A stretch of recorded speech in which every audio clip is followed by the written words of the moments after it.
அதிசயா அதிசயம்தான். இடம் விலை all okay. Athisaya, அதிசயம் நடக்கும் நிச்சயமா.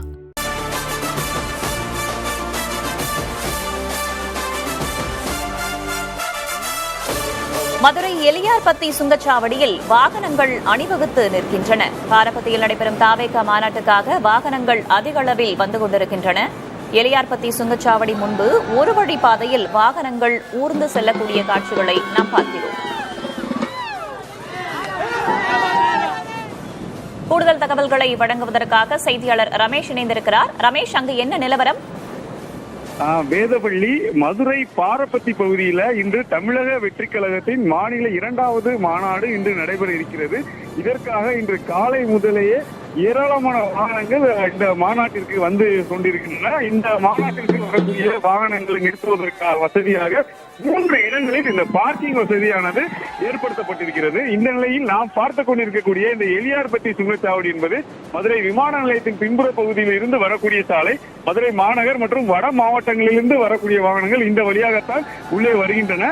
இங்க இருக்கக்கூடிய சுமார் அதாவது மாநாடு நடைபெறக்கூடிய இடத்தில் இருந்து சுமார் 1 கிலோமீட்டர் தொலைவிற்கு அப்பால் இருக்கக்கூடியதுதான் இந்த எலியார்பத்தி சுங்கச்சாவடி. இதன் அருகிலேயே மற்றும் அதன் தொடர்ச்சியாக அங்கங்கு பார்க்கிங் வசதி ஏற்படுத்தப்பட்டிருக்கிறது. இதில் வரக்கூடிய வாகனங்கள் இந்த ஒரு வழி பாதையில், அதாவது அந்த இடது பக்கம் வரக்கூடிய அந்த வாகனங்கள் அனைத்துமே அதிக அளவு தற்போது வர துவங்கியிருக்கிறார். மணி சரியாக 12 மணி ஆகிவிட்டதால் ஒவ்வொரு வாகனங்களும் அடுத்தடுத்து வர துவங்கி இருக்கின்றன. இதனால் அந்த சுங்கச்சாவடி முன்பு ஒரு போக்குவரத்து நெரிசலானது ஏற்பட்டிருக்கிறது. இருந்த போதிலும் காவல்துறையினர் அங்கு பாதுகாப்பு பணியில் இருக்கிறார்கள். ஒவ்வொரு வாகனமாக தொடர்ந்து முன்னே செல்ல அனுமதித்து வருகிறார்கள். அவை ஒவ்வொன்றாக பார்க்கிங் பகுதிக்கு அனுப்பப்பட்டு வருகிறது. இதனால் அந்த சுங்கச்சாவடி பகுதியில் சிறிது போக்குவரத்து நெரிசலானது ஏற்பட்டிருக்கிறது. இருந்த போதும் தொடர்ந்து வாகனங்கள் ஒவ்வொன்றாக வந்து கொண்டிருக்கின்றன. மாநாடு ஆரம்பிக்கப்பட இன்னும் சில மணி துளியில் இருக்கக்கூடிய காரணத்தால் தொண்டர்கள் ஒவ்வொரு உற்சாகமாக வந்து கொண்டிருக்கின்றனர். தகவல்களுக்கு நன்றி ரமேஷ்.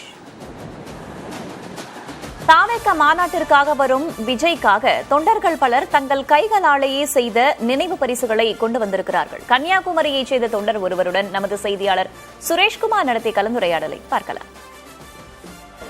தமிழக வெற்றிக் கழகத்தின் மாநில மாநாடு மதுரையில் மிக பிரம்மாண்டமாக நடைபெற்றுக் கொண்டிருக்கிறது. மாநாட்டிற்கு தமிழகத்தின் பல்வேறு மாவட்டங்களிலிருந்தும் ஏராளமான தொண்டர்கள், கட்சியினர், நிர்வாகிகள் வந்திருக்கிறார்கள். இந்த மாநாட்டிற்கு வருகை தந்த ஒருவர் தன்னுடைய படகு போன்ற ஒரு சிறிய படகை உருவாக்கி கொண்டு வந்திருக்கிறார். பார்த்துக் கொண்டிருக்கிறோம். படகு, அவர் படகு ஓட்டக்கூடிய ஒரு மீனவராக இருக்கிறார். மீன்பிடி தொழிலில் ஈடுபட்டுக் கொண்டிருப்பதால் இந்த தாவேகா கட்சியினுடைய கொடி வண்ணத்திலேயே அந்த சிறிய படகை உருவாக்கி கொண்டு வந்திருக்கார். அவர் எந்த ஊர்ல வந்திருக்கிறார் என்பது குறித்து கேட்கலாம். நீங்க எந்த ஊர்ல இருந்து வந்திருக்கிறீங்க? இந்த மீனவர் அணி, அதாவது அணியில இருக்கிறீங்களா? இந்த மாதிரி கொண்டு வர்றதுக்கு காரணம் என்ன? கப்பல் கொண்டு வர்றது? நான் கன்னியாகுமரி மாவட்டத்தில் வந்திருக்கேன். நான் என்னுடைய தொழில் மீன்பிடி தொழில் தான். தளபதி சமீப காலமாகவே மீனவர்களுக்கான விஷயங்கள்ல ஒரு பிரச்சனை வந்த உடனே அவர் உடனே கண்டனம் தெரிவிக்கிறாங்க, களத்தில் இறங்கி நிற்கிறாங்க. தளபதிக்கு இந்த மாநாட்டுக்கு ஒரு நினைவு பரிசு கொடுக்கணுன்றது எங்களுடைய ஒரு ஆசை. அதை இணங்கி 2-3 மாசமா இந்த சிறு போட்டை தயார் பண்ணி தளபதிக்கு நினைவு பரிசா கொடுக்கறதுக்காக கொண்டு வந்திருக்கோம்.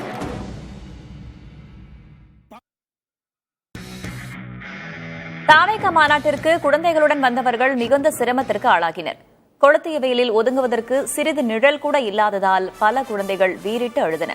ஒரு ஆர்வத்தில் குழந்தைகளுடன் வந்துவிட்டாலும் அவை அழுவதை பார்த்த பெற்றோர் அங்கிருந்து வெளியேற முயன்றனர். ஆனால் தடுப்புகளையும் அங்கு கூடியிருந்த கூட்டத்தையும் கடந்து வெளியே செல்வது இயலாத காரியமாக மாறியது. குழந்தைகளின் அழுகுரல் ஒருபுறம், அதனை சமாதானம் செய்ய முடியாமல் பரிதவித்த பெற்றோர் மறுபுறம் என அசாதாரணமான சூழல் உருவாகியது. இதனையடுத்து தாவேகா தொண்டர்கள், மருத்துவ குழுவினர் தடுப்புகளை தாண்டி குழந்தைகளை வெளியே வாங்கினர். குழந்தைகளை வெளியே கொண்டு வந்தாலும் அவற்றின் பெற்றோர் வெளியே வருவதில் சிக்கல் நீடித்தது.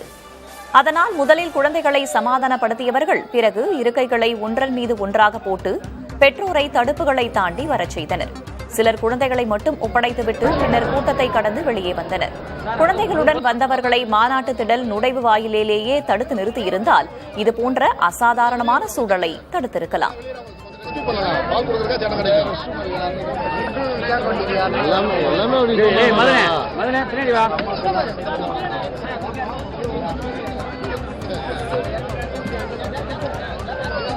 தமிழக வெற்றிக் கழகத்தின் மதுரை மாநாட்டுக்கு வந்த தொண்டர்கள் வெயிலில் இருந்து பாதுகாத்துக் கொள்ள தரை விரிப்பை பந்தலாக்கியுள்ளனர். கட்சித் தலைவர் விஜயை காணவும் அவரது உரையை நேரில் கேட்கவும் பல்வேறு பகுதிகளில் இருந்தும் தொண்டர்கள் வந்துள்ளனர். மாநாட்டு திடலில் பச்சை வண்ண தரை விரிப்பு போடப்பட்டு ஏற்பாடு செய்யப்பட்டிருந்தது. காலையிலேயே ஆயிரக்கணக்கான தொண்டர்கள் காத்திருக்கின்றனர். வெயில் அடிப்பதால் நிழல் தேடும் தொண்டர்கள் சிலர் பச்சை வண்ண தரை விரிப்பையே பந்தலாக்கி நிழலில் இளைப்பாறினர்.